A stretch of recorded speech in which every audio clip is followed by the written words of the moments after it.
Hello mga padaba, isang mapagpalang umaga sa inyong lahat. Mahilig din po ba kayo sa sisig? Tara, samahan niyo akong magluto ng pork sisig today.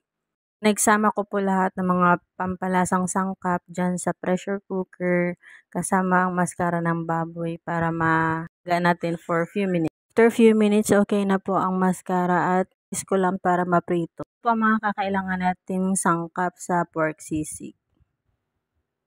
Yan nga po, after cooling down, prinito naman po ni Daddy ang mascara. At ako naman po ay nag-chop.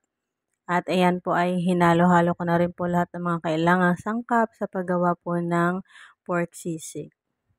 Naglagay din po pala kami dyan ng utak ng baboy para mas masarap. Wala po akong sizzling plate kaya ayan po sa kawali na lang po tayo magluto. At nilagay ko na lahat, pinaghalo-halo ko na siya. So yun lang.